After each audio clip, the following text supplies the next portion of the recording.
Good morning, my dear brothers and sisters. Please greet your seatmate with a good morning.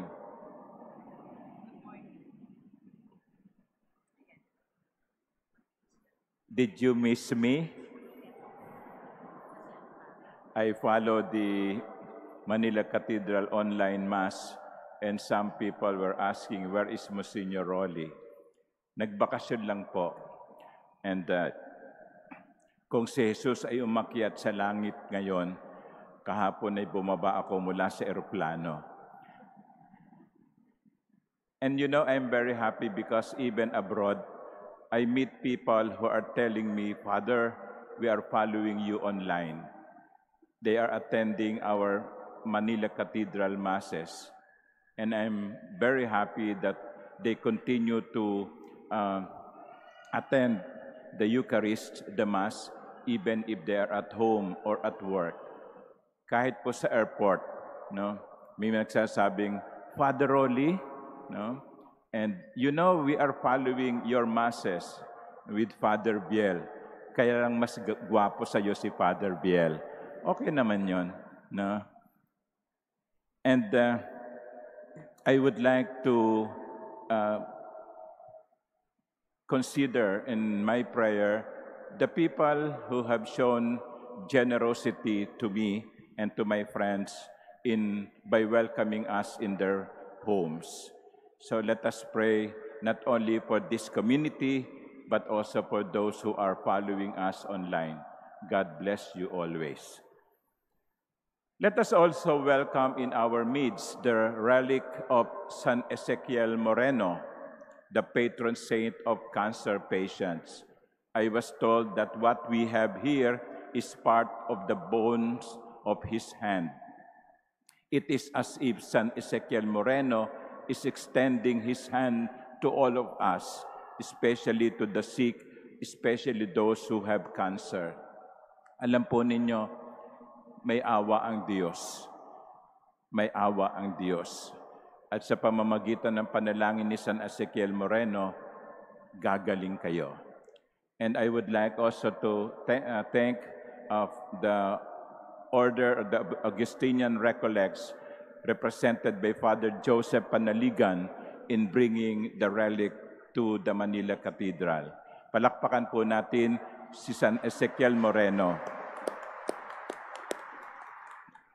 The relic is permanently enshrined in their novitiate in Antipolo, and the relic is being brought around Metro Manila to spread the devotion to San Ezequiel Moreno.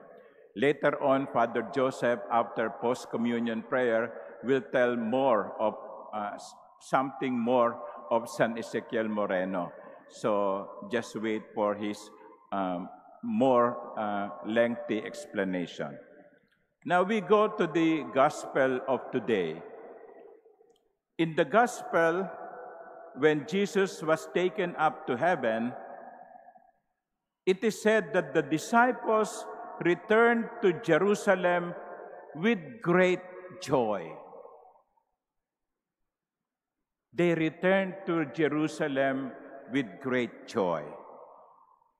Don't you think it's rather awkward or odd that Jesus left and the disciples were happy? Should they have been sad? Umalis na nga ang Panginoon eh. Pero ang sabi ng Ebanghelyo, at sila'y tuwang-tuwa na bumalik sa Jerusalem. What is the source of their joy? Why are they happy? Because Jesus ascended unto heaven. Perhaps we can get an explanation of this, the reason why, from one of the prefaces of the Ascension that will be read later in the Mass.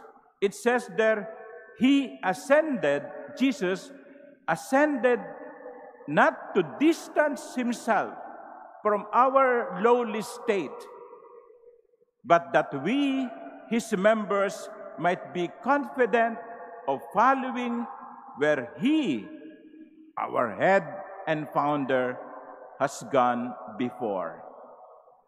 Si Jesus daw ay umakyat sa langit, hindi para ilayo ang kanyang sarili sa atin, kundi bigyan tayo ng pag-asang kung saan siya nagpunta, doon din naman tayo susunod.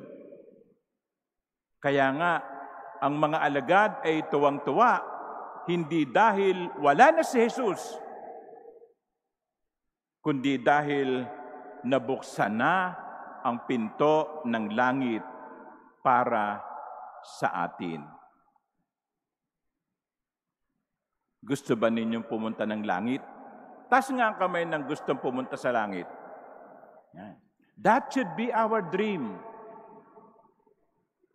That should be our dream. Hindi yung sana makapunta ako sa Amerika, sana makapunta ako sa Europe, sana makapunta ako sa Mindanao, sana mapunta ako sa ganito. Hindi ganoon. Mga kapatid, sana ang naisin natin ay makapunta tayo sa langit na ang pintuan ay nabuksan na sa pag-akyat ni Jesus sa langit. So, ulit, sino ang gustong pumunta sa langit? Taas ang kamay. Yan. Ay, sino ang gustong pumunta sa langit? Mamayang gabi, taas ang kamay. Taas ang kamay. Taas ang kamay. Yan naman kayo ganyan naman kayo. Gusto niyo pumunta sa langit no? Pero, wag muna, Lord. Wag muna. Okay? Ganun ba? Yes, Lord, but not now. But you see, that should give us joy. That should give us hope that at the end of this life, after all the sufferings and challenges and problems that we endure, the end of our life will not be nothingness, but full happiness in heaven. Amen? Chinecheck ko lang kung gising pa kayo. But my dear brothers and sisters, I would like also to focus on the first part of the first reading.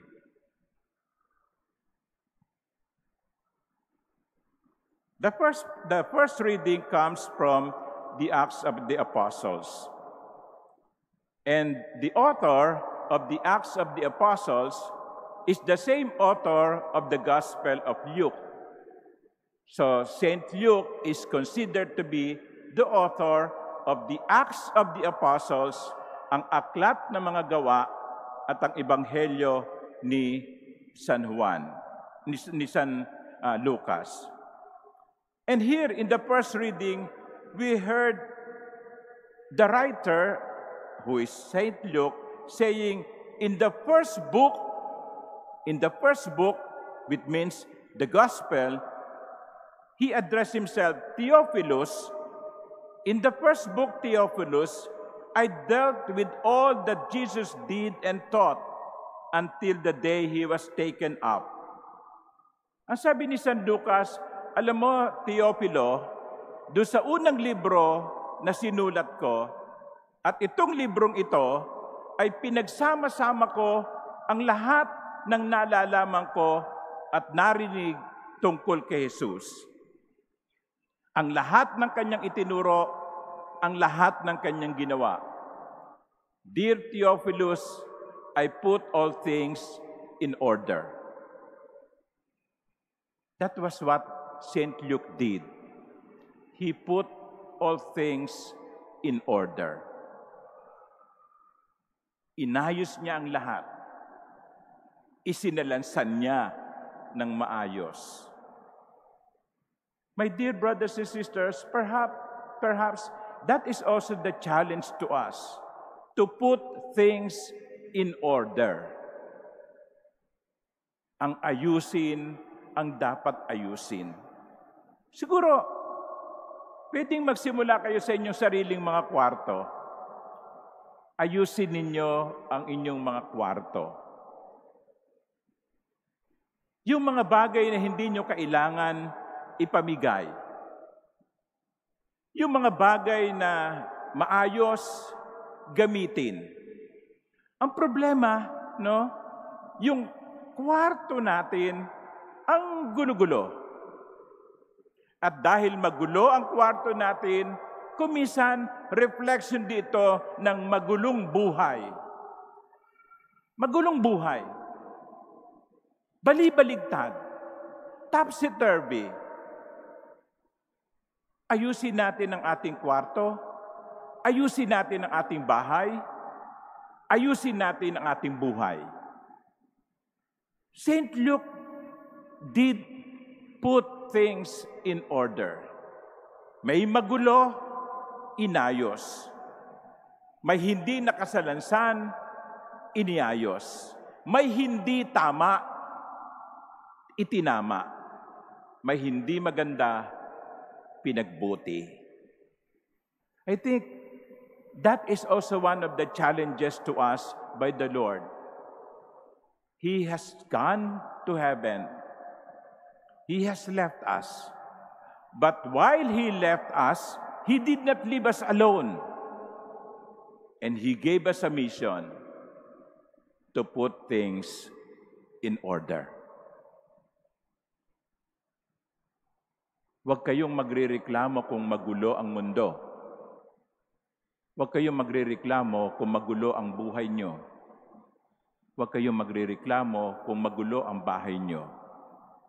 Yan ang ating misyon, ayusin ang mga bagay-bagay. Hindi ibig sabihin wala na si Jesus. Sige, gawin na natin ang gusto nating gawin. Jesus is not actually absent. He is present in a different way.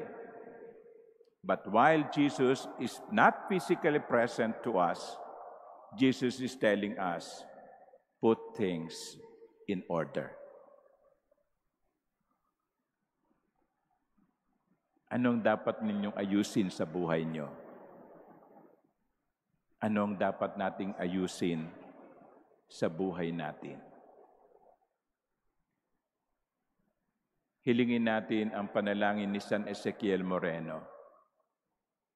Sa kanyang kasimplihan, inayos niya ang buhay, hindi lamang ng kanyang sarili, kundi ang buhay ng ibang tao.